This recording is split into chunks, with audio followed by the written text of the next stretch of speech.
Hello, welcome everyone to our channel, The Planner's Way. Myself, Rohit.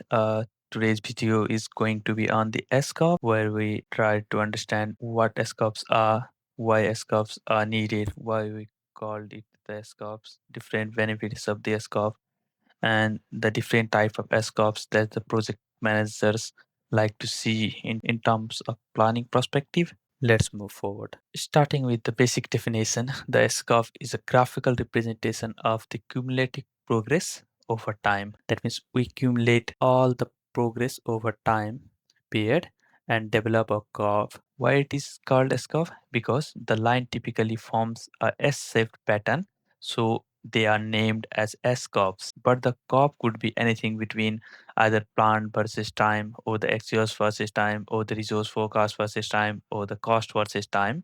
But the reason being calling them the S curve is the basic pattern the line forms is of the S shape. There are different types of S curves that are used in the project planning or the project management world. They are used to visualize the planned versus that of the actual performance. One of the several benefits of the S curve is that it helps us to monitor the progress over time.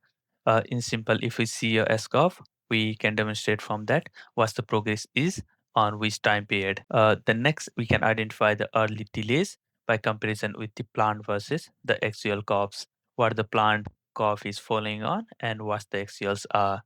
It is useful to monitor the cost, resource forecast, and the performance and the variance analysis. We can perform the performance analysis. We can monitor the project at any time period after following 2 months, 3 months, or the 4 months. We can see what the variance is, whether we are ahead schedule or the behind of schedule easily by the use of S curve. The different type of S curves that the project manager want to see on the day-to-day are the baseline S curve, which shows the planned project progress over time. And the second one is the actuals S curve, which represent the real project performance with the following of the time. And the third is the cost S curve, which shows the cumulative cost over time. Either the cost might be the planned one or that of the actuals.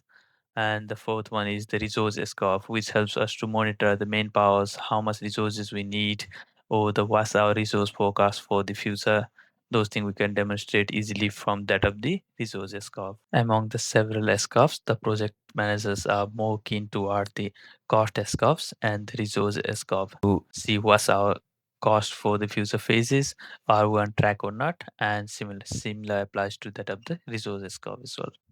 I have taken an arbitrary scenario to explain between the progress performance measurement using the S curves.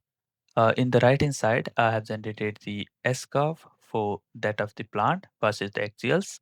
The plant or the baseline S curve is in the amber color, and that of the actuals are in the blue color. The scenario here is the construction of the building in the 12 months, which is baselined. And for that of the actuals, we are monitoring the performance after the commencement of the project in 4 months. After 4 months, we are monitoring the performance. In 4 months, the plant progress from the graph that need to be 30%. But we see on the side the actual progress is 22%. So what what the graph here reflects is the actuals graph is below that of the baseline. That means we need to be at the 30%, but we are at 22%. That means we are following behind schedule.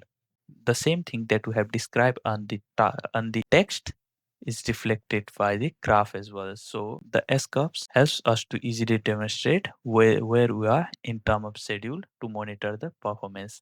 Anyone who is looking after this S curve will easily demonstrate in this project we are running behind schedule and we need to take corrective action to bring the schedule on track. In the interpretation for this one is actual S curves or the actual curves fall below the baseline, which reflect the project is behind schedule. I hope you like it, the demonstration of the S curves, how we can easily find out where we are on terms of schedule or in term of cost. The next video in this series will be going to be on change control. For more insight, please subscribe the Planner's Way. Thanks for watching. I'll see you in the next video.